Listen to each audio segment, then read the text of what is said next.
They go along together quite well. Yeah. Yes, don't they though? Basically, my thesis is that oligarchy and autocracy is basically the rule rather than the exception, and democracy is the exception. So my thesis has been that that oligarchy is the rule rather than the exception, and democracy is the exception rather than the rule. If you look at the grand arc of history,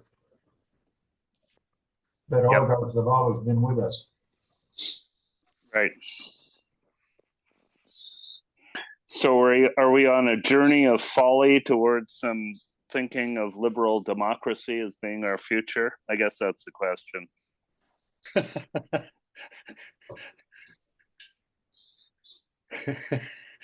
It one. was nice. It was nice while it lasted. Yeah. Well, was it ever actually really that? I mean, That's a I'll good put that question. up and let you ask the questions, Bob. That's all right. I like your question, and you can respond to it, Heather. I'm open for responses now. Go. I can't ask the question and then respond to it, Bob. That's not how it works. I know.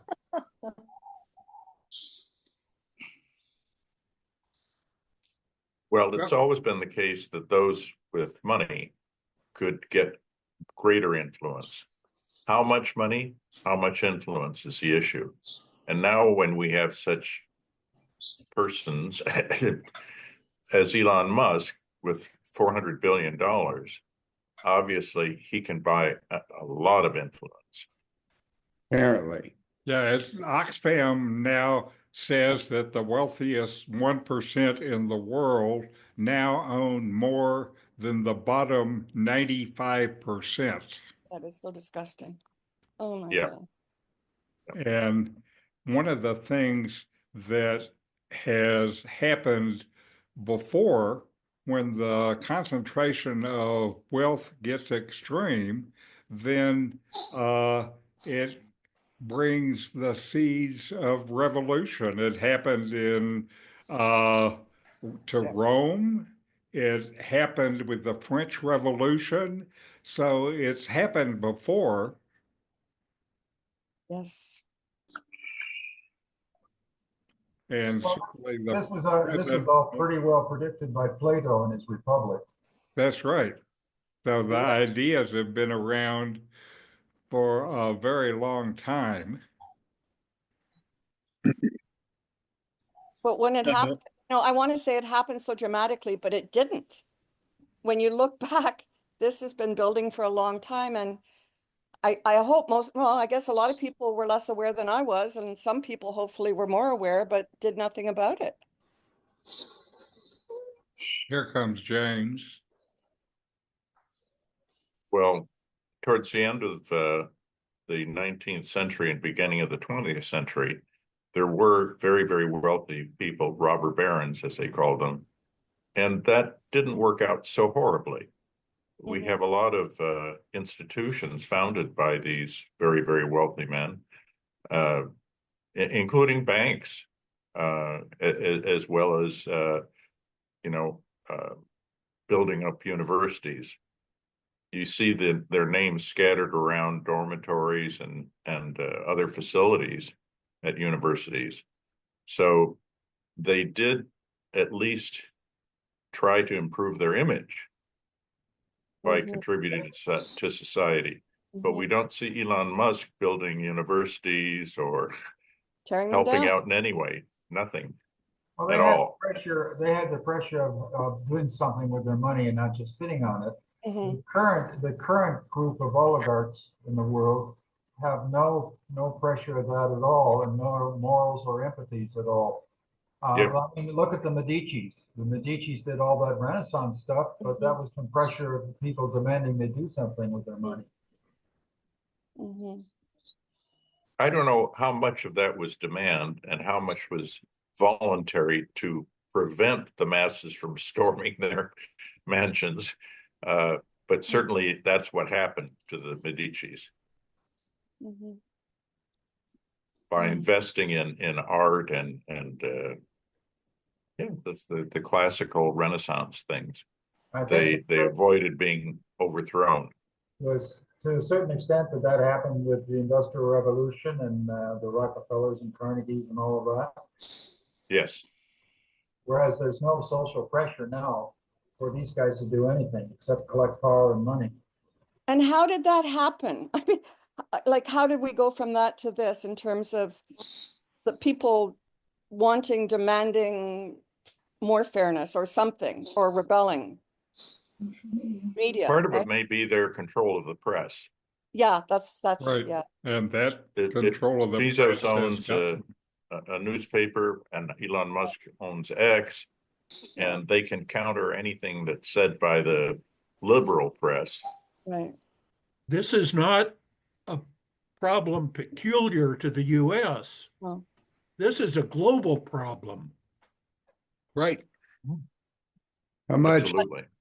so How much of the world has shut down the free press in various Mhm. ways. Bill, go ahead. just say how much of the, how much is the emergence of the internet contributed to this problem of misinformation and almost the chaotic situation we find ourselves in, where there's less trust, and it seems to me that this correlates quite quickly with the emergence of the internet. Basically, it's a divide and conquer type of strategy via the internet. What do you mean, Bob? Well, all the algorithms are let's separate into these tribal groups so that we don't have a cohesion. We have a splintering. Well, you know, the United States has used that for a long time in terms of the Monroe Doctrine, not through the internet, but through what they did, keeping people against one another, so that they were so busy fighting internally that they couldn't do what the states didn't want them to do. And I'm just picking on the Well- states. Every country's done this, basically. The algorithms used by Facebook and other social media are intended to keep your eyeballs on the screen, so advertisers will pay more. Right. And nothing keeps your eyeballs on the screen more than divisive issues. There are immigrants that are killing cats and dogs, Mhm. for example, and you go, oh no, that's terrible. And so you keep watching. Mhm. And it doesn't have to be true. It just has to be something that will keep you fixed on the screen. So you watch those advertisements. That's the name of the game. Mhm. I would recommend that everybody watch Wag the Dog. It's a great movie. It pretty much summarizes all of the issues that we're thinking about and reading about for this session. Good idea. And I would ask just one question: how much information, disinformation, or any information did the average person have for the first 5,000 years of civilization? And the answer to that is not much. Mhm. So maybe the absence or presence of information isn't the big issue. The question is, what are people willing to tolerate? And history tells us people are willing to tolerate, the masses are willing to tolerate huge amounts of tyranny for safety, okay? For a comfortable place to sleep and just enough to eat to stay alive. So until you get beyond that threshold, all of the issues we're talking about, freedom of the press, freedom of association, these are all luxuries that we folks have had in our little bubble in the 20th century. Mhm. It may not be mourned for long after it's gone. James, what was the name of that movie again? Wag the Dog. What the dog? Oh, Wag the Dog? Great Yeah. movie. Yes, Wag the dog. 1997 with Hoffman, and it's available on Apple TV Thank you. for about $4, it seems. Okay, great. Thank you. Mhm. We watched it yesterday in preparation Around for a lot. Zoom. Sorry? Travel around a lot, and we love going to ruins and seeing how fabulous they are and how they were built 2,000 years ago, 5,000 years ago. I'm going to Greece in a few months. I love the ruins in so many places of the world. The people below didn't know what was going on. They had rulers up at the top. They were the people with money, the families that took care of everything. Let's fast forward to recently. Now, this experiment in democracy, which I agree with Heather, hey, it's been fun. It's been nice. We benefited a lot, but maybe we're going back to the old way of having the CEO on top, delegating a little bit here and there, but, really in power and having everybody supporting them. And they get the big mausoleums. They get the big, stuff that in hundreds of years, thousands of years, they'll look at, where Trump is buried, the Taj Mahal of whatever. It's not that odd that we, I know, sorry about that. There's some, and you can It's have not guests that odd too. that we're getting into it again where we have been for many, many thousands of years in the past, where the bottom part, those on the bottom, I'll say, the untouchables, whatever, they don't know what's going on. They didn't know what was going on. The Aztecs, the Mayans, I was off with the Olmecs a couple weeks ago in Veracruz and seeing stuff that, was there many thousands of years ago. How'd they do that? The ones The on the bottom just Aztecs followed along, did their job. The Aztecs actually let go of the temples. They let go of all of it, and they decided to go back to taking care of their own and established housing for everybody. And it was rather egalitarian in the end. There's many societies that we've done all of the above, but to say that we are just going back to it, we also go back to that. When things get really bad, human beings have a tendency to find solutions for it. Well, that's encouraging. And the solution to the oligarchy's concentration of power before has been revolution. Power to the people. I would like to point out that there isn't a single revolution in the history of humanity that didn't result in a succeeding dictatorship within 50 years, usually 10, sometimes fewer. Revolution just changes who the oligarchs are. It doesn't change the fundamental nature of how people are ruled, as far as history Animal teaches. Farm. Animal Farm, there you go. We're all equal except for the pigs. Exactly.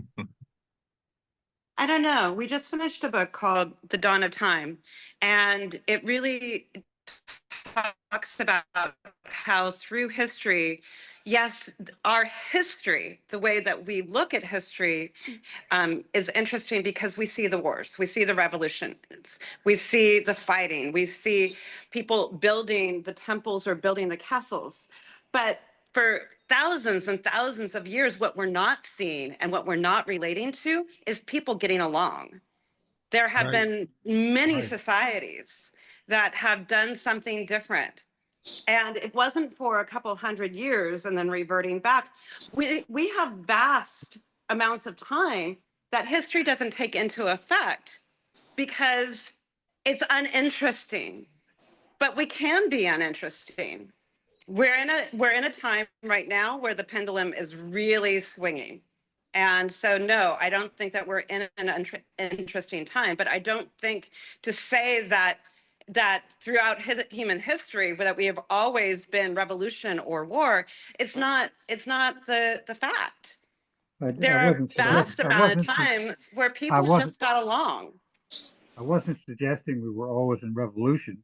What I'm saying is when there is revolution, however frequently or infrequently, or war, it's followed by the same old stuff. There is no fundamental change in how humans, the vast majority of humans, have been ruled since 5000 BC, except for the brief period of time since the Industrial Revolution, when we had this necessity for a middle class to make money for the rich people. Okay. Without the need for a middle class, there isn't one anymore.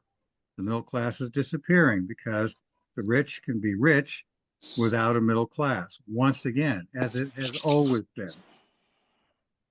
I don't see that. If you're talking about all of his history No, me from the neither. Ice Age till now, we have had many periods of human beings. There is a society in the Ukraine. There were many societies here. They're finding ruins for all over the Americas, and it was groups of people that also flip flopped. That went from one. Almost like an oligarchy to the rest of the year being egalitarian for the rest of the year. And I don't think that we've always had a ruling. It's just not there. There are so many societies that have I think chosen it to go depends how another far you way. go back. Perhaps it depends on how far you go back. Every civilization since the beginning of civilization has had slavery as an institution. No, it Okay. has not. What No, it has what not. major Many have, but civilization, not what every. major civilization did not have slavery as an institution? Go to the Native Americans here. Go to That's not a major civilization. that What was a major, major civilization, and to say it's okay, not is all right, really okay. trivializing. Aside from the various tribes in North America, what major civilization can you name that did not have slavery as an Go to institution? Crete. What? Crete. Go there. There's Greece had a slaves. lot. Not Crete, There were though. slaves. Of It, course, there was slavery in Greece. Ancient No, we're Greece. talking about oh, what. Mesopotamia was it? Which one was it, Heather? That it was, and it was a major civilization. You're Like thinking what? of the Mycenaean civilization that came out of Crete, out of Santorini in that area. Yes, yeah, Yeah. in Crete. Yeah. Anyway, Also, Gabby, on your point, true that there were different models in prehistory of egalitarian and tribalism and cooperation, but they also broke down later as they became more and more. It became a function of size, and the egalitarian notion broke down with the function of size and the creation of theocracy. well, yeah. Yeah, So, I you think know, although there is meta models in the past that have worked, there has been also this rise to the top of a few over the many. I think And although in the rise of the dawn of civilization, his thesis is that you can have many models and they will work. That is true, and we are looking mainly at what happened on the Western civilization, and that has been towards a form of oligarchy, whether it be theocracy or plutocracy or some sort of king type of thing. So Bob, I'm going to I sign understand. out and sign back in. Sorry. Okay, So I watch me understand to where come you're back coming in. from, Gabby, but there's also various different paths, and with the complexity of the modern world, power has been reigning into people with money and or dictatorships. Would you Yeah. agree? Yes, I agree. The modern world. I'm just not saying that every civilization up until the modern world. Right. I think that we live in a world that is, if you take politics out of it and you just go to the division of land, that we are in a world that is declared states, and that we are in a world that everybody has gone into capitalism. And I don't think that we've ever seen that in the world, that we have all decided worldwide. Generally speaking, I think that the world up until modern times has had a lot of variations and a lot of experimentations with a lot of other things other than capitalism and statehood. Would you agree that the tendency towards once we reach the city-state model, that the tendency has been towards theocracy, Yes. plutocracy, monarchy, or oligarchy? Yes, yes.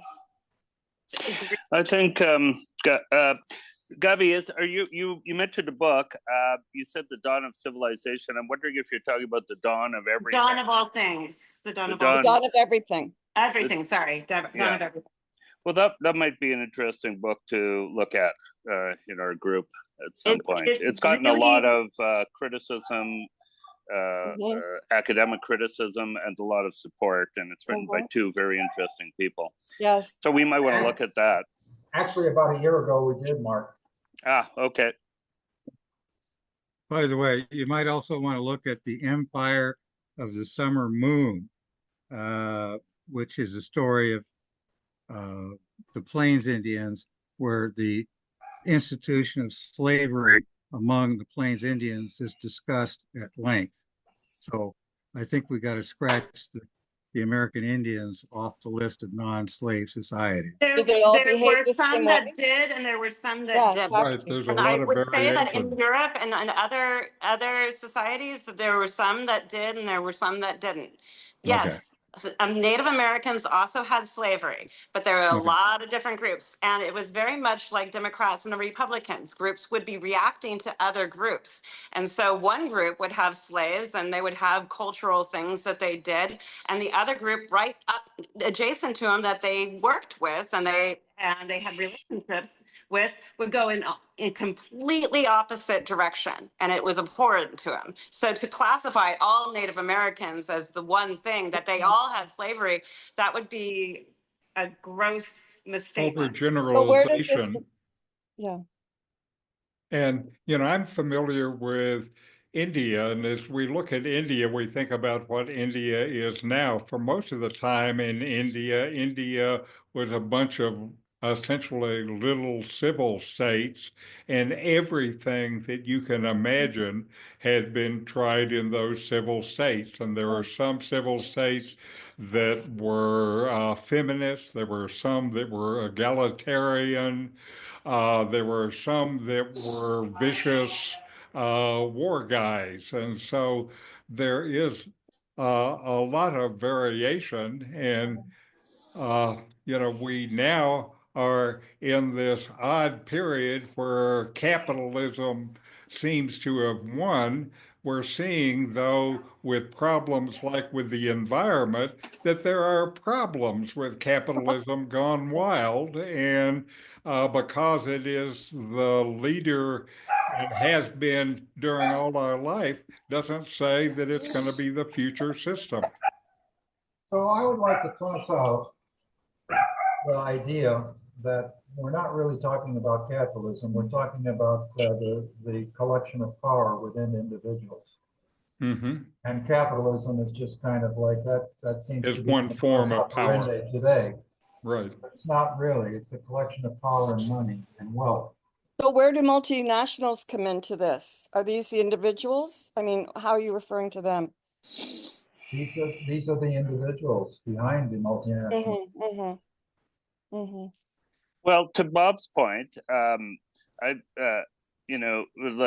if Freud wrote about Trump in 1914 in a book called Group Psychology and the Analysis of the Ego, in which he said he makes, I think, a good case for how important it is and reassuring and safe for people to have the strong, powerful male father figure in their life who kind of solves all your problems. And it's kind of like a cult phenomenon, although not quite that. And that psychologically, he makes the case that we're kind of more than susceptible, but kind of very much seeking out that type of leadership in our lives. And then Wilhelm Reich wrote The Mass Psychology of Fascism in the 40s.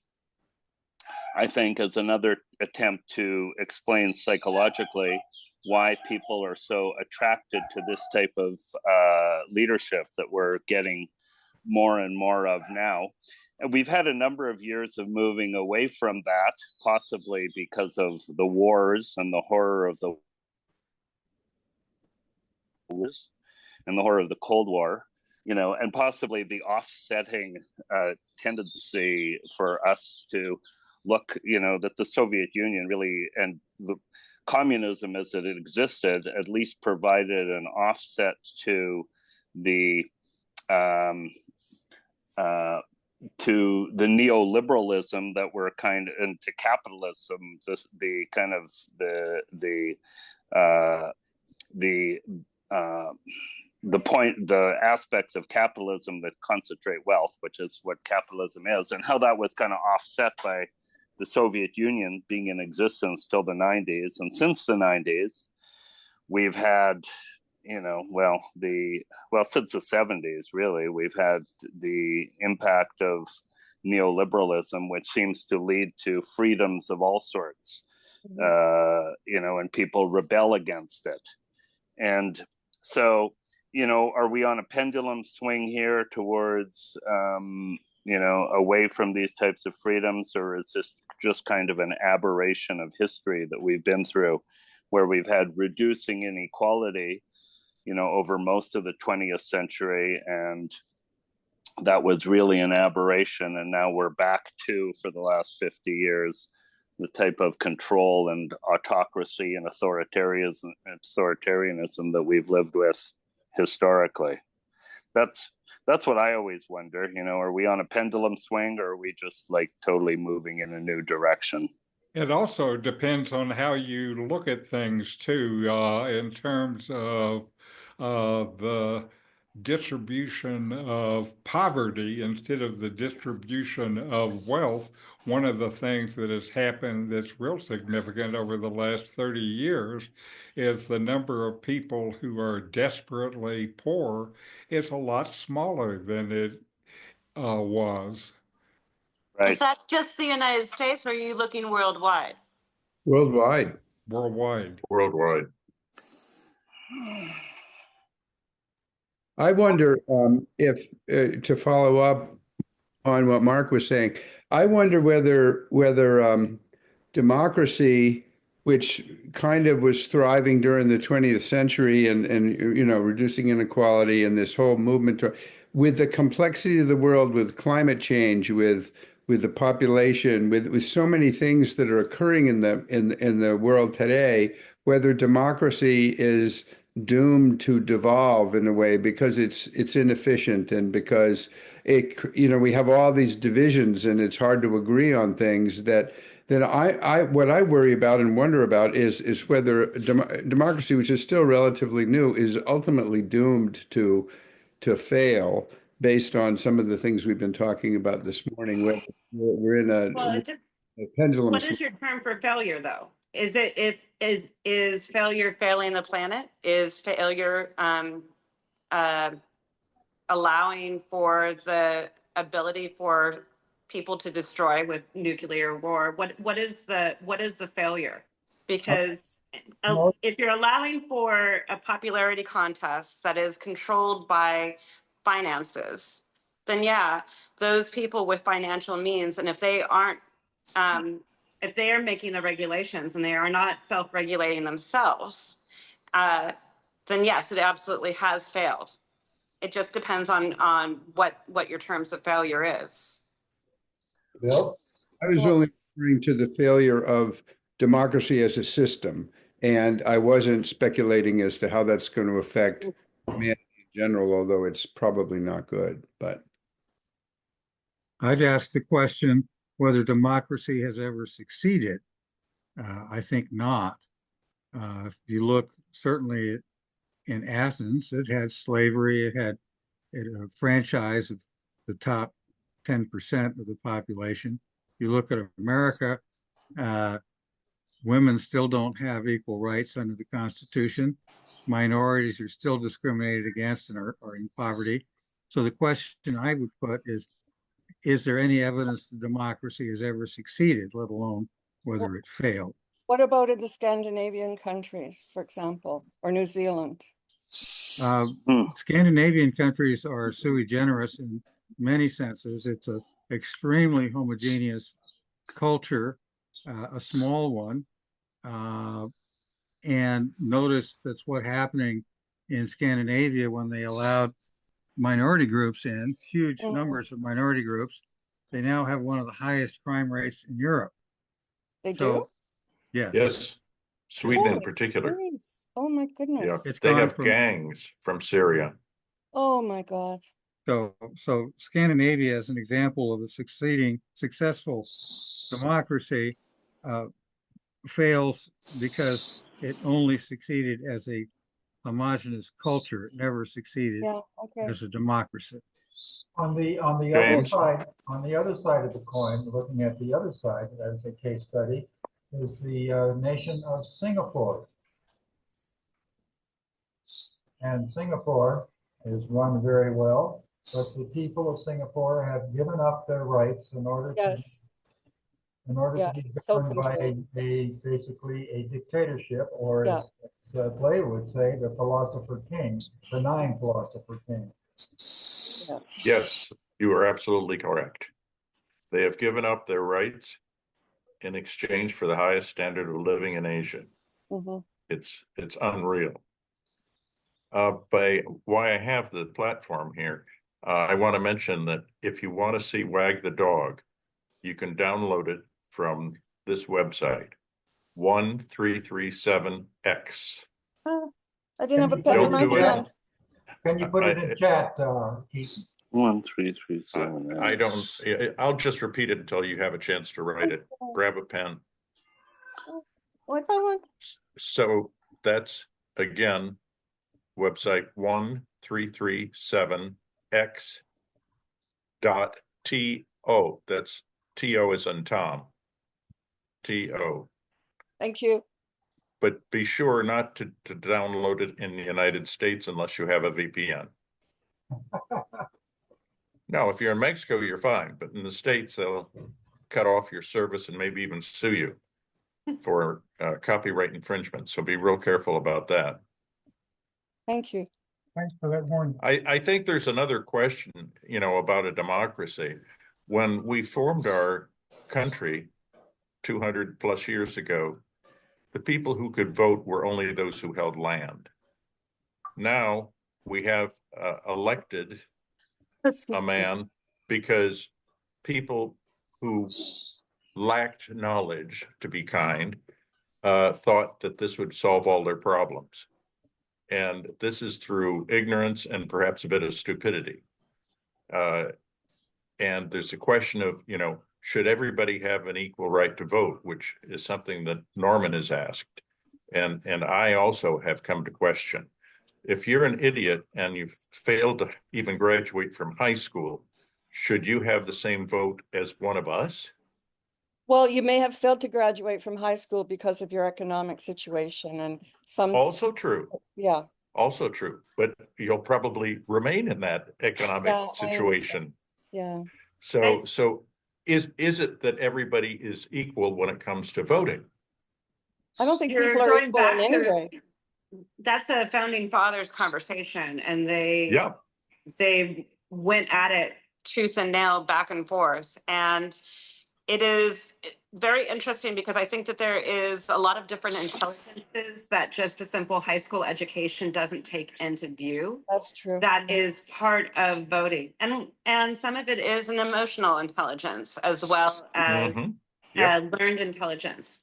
Then you also have to look at our educational system, because what people are graduating with is more of an indoctrination into almost counter being able, not truly thinking individuals, but being part of the system. So how do you ever measure a human being's ability to think? I want something more than our typical education in terms of our voting people. And I actually think our education right now is dumbing the population down. Yep. Yep, I don't disagree with any of that. And for example, I never had civics because I went to a private high school. Civics is important because if you don't understand what your government is doing, how you vote, how your vote influences outcomes, you're going to, vote incorrectly. I learned about civics when my wife was trying to become a US citizen. She had to study government because she'd be tested. So I was learning as an immigrant. Why is it that we don't demand all citizens to show that they have a clue as to what their government is about? It's hard for me to imagine that half of Americans, half the population, voted for Trump. How could they do that if they had knowledge? That the powers that be, and that would be Democrats and Republicans, actually want an educated society that can vote? You're absolutely correct. In the Philippines, the curriculum has nothing about the government because the government wants to act autonomously without any influence by their citizens. The less the citizens know about government, the better their government. Because then they can, it's the most corrupt country in the world. And there's a reason they get away with it because nobody has an idea of, what democracy is about, what voting means, what it means to, yes? Is that a real statistic that they are the most corrupt country? It's not Nigeria? Oh, yes. Yeah, okay. No, it is. They're fighting between 172 and 173 third in the world for corruption. All right. Yeah. So, did you say the Philippines or Singapore? No, I'm talking about the Philippines. Oh, the Philippines. Singapore is a very interesting case, though. There is no corruption at all. And that's one of the reasons that they have such a high standard of living. Well, it's so but there's no freedom of speech. No, none. None whatsoever. So is that the question? If you give up freedom, it for a better quality of life? Give up your rights. Give up your rights, yes. So there's not going to be a revolution in Singapore. You don't have rioting in the streets. This is not Charlottesville. It is planned, it's organized, it's one political party, the People's Action Party, since independence. It works. What I get my pension. Before? Sorry. Well, no, they were a British Crown colony. But I don't know as was Malaysia.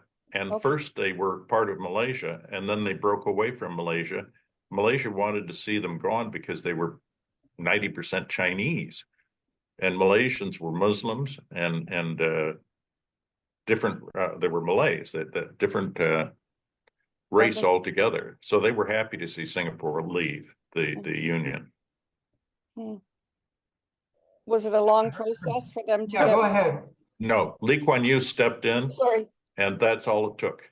It says Marge, but that's not. What's your name there?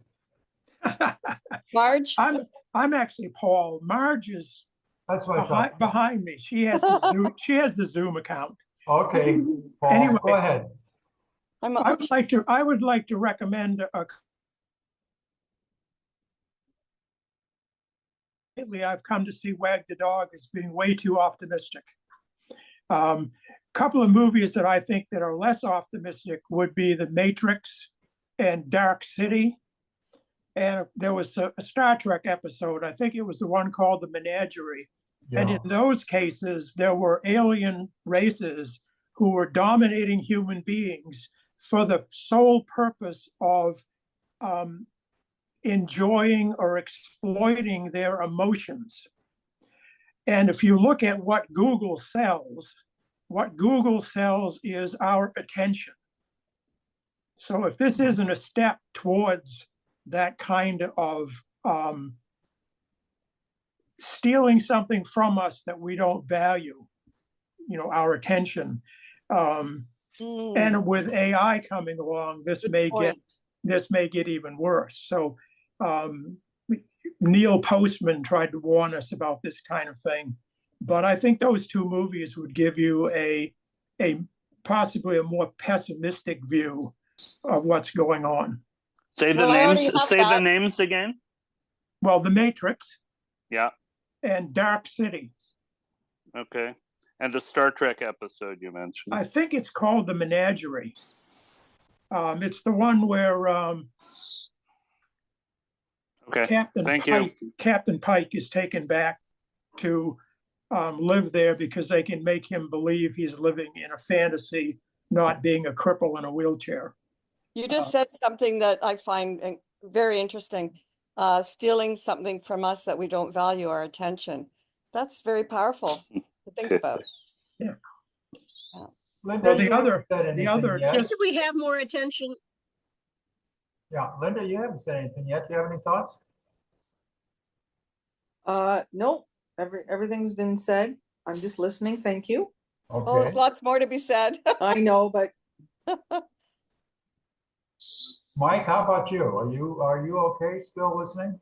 Yeah, I was going to say a little bit earlier, but someone said the same thing, which is, if basically it seems like history shows that if people have, I guess what you call a modestly prosperous life, without too much crime, etc., that they're really willing to give up freedoms out the wazoo. I imagine that's what maybe many, I'm going to just say, I hate to put it this way, but Walmart Trump voters, that really are eking out and sometimes working 2 and 3 jobs, but they can still put food on the table and put a roof over their head and have a few pleasures here and there, and so I guess they're willing to simply tolerate someone who comes in that's that Heather Cox Richardson calls a fascist, and they're good with that. So that was, and the other point I was going to say, I think it's correct,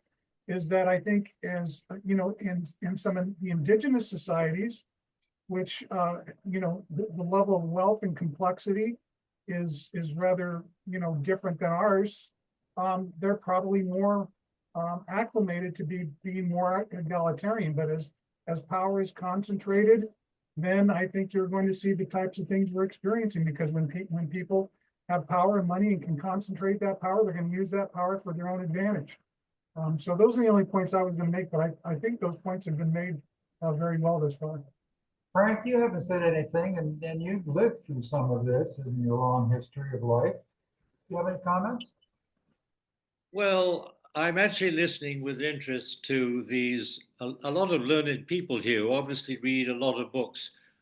I'm not much of a book reader, so that's why I have little to contribute in terms of comment about governance.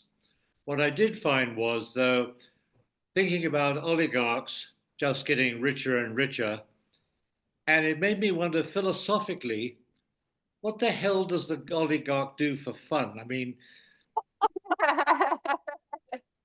well, I think myself, I sort of take the American example of Carnegie. So he was clearly motivated to do something good with his money, and I suppose for him that was fun. But I mean, what does an Elon Musk do for fun? I mean, apart from destroying the United States democracy, what else does he do? I've actually had the privilege of traveling with billionaires on occasion, and people that rub elbows with Trump, not necessarily Elon Musk, but maybe. And they have a whole freaking lot of fun, I have to say. Well, what do they do? Yeah, what is that fun? And why were you with them? Yeah, interesting. African safaris, they take helicopter rides over Dubai to look at buildings, and the billionaire that I hung out with the most had loved to go to Vegas. It was all of his money. So it is interesting because the money exasperated problems, and especially in the family. So the stuff that happened in the family, it was quite the family feud. And there was a lot of pain there as well. So whatever problem you have can be magnified tenfold with some money and compounded. And all of his money was also in a trust. So Vegas was a huge source of fun because he could gamble. He generally won, and all the winnings Come on. were now did not have to be in the trust and could pay for his mistress and various other things that he did for fun. Why And the did he family win? didn't have to I know could have about it. used it. Oh my God. Um, Wow. So yeah, I mean, but they did have fun. I have to say, if that's the question, what do they do Well, for fun? They do a lot of things for fun. yeah, Um, well, I What sort of see else? that as decadent fun, really. I mean, Yeah, yeah. I see Carnegie as being far more positive. True, well, I true, mean, true. He also literally just he funded the Well, San Antonio Zoo. He had a whole bunch of. He was trying to help an endangered species in Dallas. There was other stuff going on there too. can I just sneak in something about Carnegie and Mellon and those folks and having fun?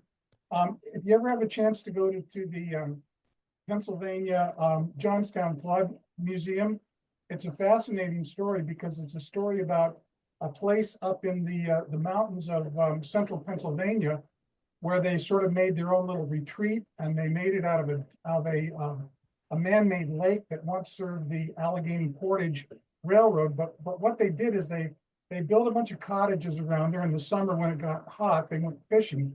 But the other thing that they did was they stuffed up the fish were getting out of the spillway. So they stuffed up the spillway, and then so the fish would stay in the lake. And then they took the dam, and even though the civil engineers, because it was an earthen dam like this, and the civil engineers said they wanted to get their carriages over the top of the dam, and so they shaved the top of the dam down because it was too narrow at the top. And the civil engineers said, you really need to not do that because that's going to make the dam unsafe. Well, they did it anyway. And then, of course, I think it was 1887, the spring and the rains, and the waters started pouring over the top, despite the fact they were trying to, block it up, and came down the hill and killed over 22,000 people, and or maybe 1,800 people in Johnstown. Terrible disaster. Oh, well. And then in the aftermath, of course, they got all of their lawyers because people were trying to sue them, and they got all their lawyers involved and basically said it was an act of God, even though of course Oh gosh. Oh my gosh. So anyway, that's what Andrew Carnegie and his buddies did in Johnstown. And if you ever get in that area, I recommend you go. It's a fascinating story. How is it that some people can simply not consider other people as important as they are? I've never understood that. And they didn't pay a penny. They didn't pay a penny. Oh my God. And of course, that would be, and even though Carnegie built buildings, you can go to the Penn State campus and see beautiful buildings that Carnegie built. But that's the other, as Paul Harvey said, that's the rest of the story. That's the part people can see and be aware of. I have another question before we end this, before the session goes too far. And that is, in the United States, are we in the middle of a coup, or has the coup already succeeded? Already succeeded. I think it's in process. Why do you call this a coup? I don't think it's a coup. What do you Well, think how it would you is? describe it? Well, there's been a popular vote that brought somebody into power who's exercising his will and the will of the people who voted him in. Well, how is this a coup? Where's there been an illegal or Is it really the vote of military overthrow of the government? I don't see so that. many people voted him in or are horrified that they've done it already? Well, But it's regardless, Yeah. why do you say? Why are you calling this a coup, Bob? Maybe A there's coup in no progress, in that he is dismantling the government and its norms. ignoring And- the That's a happening, different yeah. definition. I see a coup as an illegal seizure of power. well, And it becomes legal if that becomes the reigning government, but a coup is the taking of power. well, let's not worry The about question words. is, did he take power? And there is this whole conversation that somehow, some way, that he has spoken about that he would get it no matter what, that he had some way of influencing the vote. Oh, yeah. Yes, he did. This is what we're Oh, I talking. guess the question really is, yes, Paul. I wanted to thank Mark because, you know, I just reread Freud's Civilization and Its Discontents, and I never knew when I'd ever be able to tell anybody that. You know? But I think that it gave me something to think about, because if in a nutshell, he said the two biggest discontents with civilizations are the demand that mostly men curb their sexual desires, and that people, mostly men, curb their aggressive instincts. And I think one thing that Donald Trump told young men of America, to steal a phrase from Bill Clinton, I feel your pain. And he told them that, look, you know, you're not bad just because you have these urges that society wants you to control. And people like Kamala Harris who want to wag their finger at you, I mean, they're just old school moms, you know, and you guys are really the salt of the earth with your aggressive and sexual tendencies. And I'm your patron saint. And I think that worked very well for him, for a large subset of the population. So thank you, Mark. I haven't got a chance to say that to anybody. Well, we should look at the reverse of this, which is Andrew Tate, kind of the pro-guy, male internet influencer. Yeah. Can I throw some facts in on the question about why are we calling it a coup? My Oxford American Dictionary says that there's 4 different definitions of the word, but the only relevant definition is a sudden, violent, and illegal seizure of power from a government. So, Mark, I think Mark's point is a good one. This has not been technically a coup yet, but it is becoming a coup in that he is ignoring the James, you got to functions get of closer to government the microphone. and the violence is coming shortly. It just hasn't arrived yet. So it's premature to call it a coup. But as soon as the military has been neutered, as soon as the FBI is totally under his control, I think you're going to see the violence start. Are we going to see the Reichstag fire like in Germany? Richard, Frank's got it first. So, I mean, when the present government flouts the law and does whatever it likes, and in essence invalidates the Constitution, where is America? No longer exists as we thought we knew it. But what we will it didn't have really morphed understand. What will it have morphed into?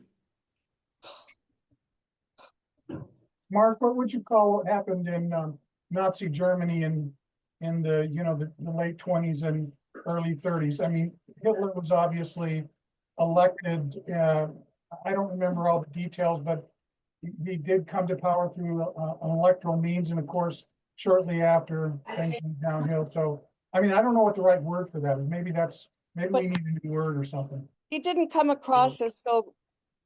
As a Brit, anything, yeah. As a Brit that's now 90 years old, I'm very aware of what the hell went on with Hitler, his rise and his destruction of Europe.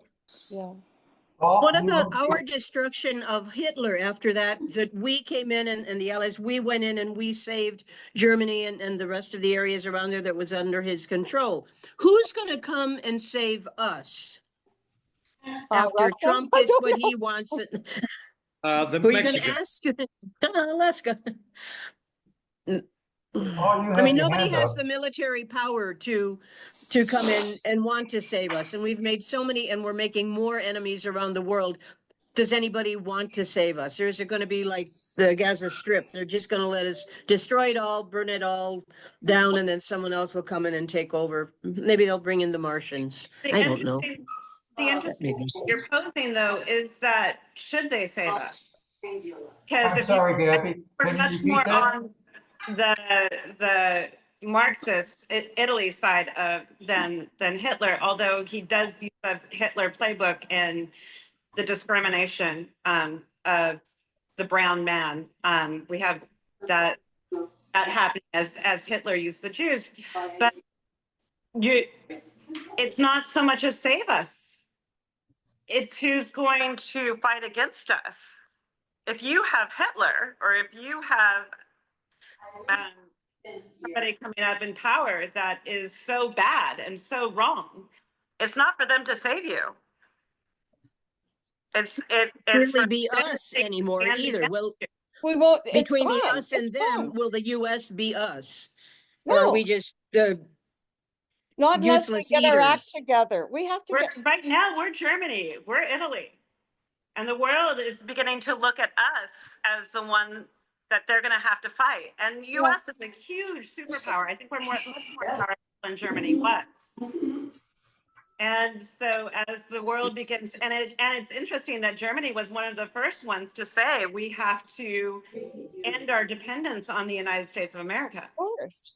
Look at NATO. I mean, he doesn't want to be part of NATO. He's alienating. The rest of NATO is probably getting together more cohesively than ever. And if they're not, well, I think they should be. Yeah, it's a whole. Not to worry, folks. Headline in today's paper in Spain Okay. is that the governments of Europe are negotiating a united nuclear defense plan. In other words, France and Britain are negotiating to defend Europe against Russia with a united nuclear shield, forgetting about the US. So there's hope yet. Okay, gang. Hope for what? Okay.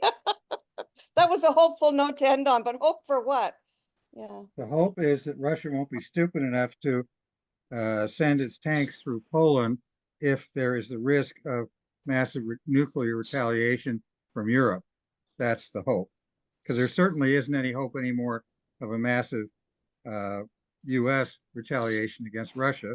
After all, the U.S. has become the 12th state of Russia. So our hour is up, gang.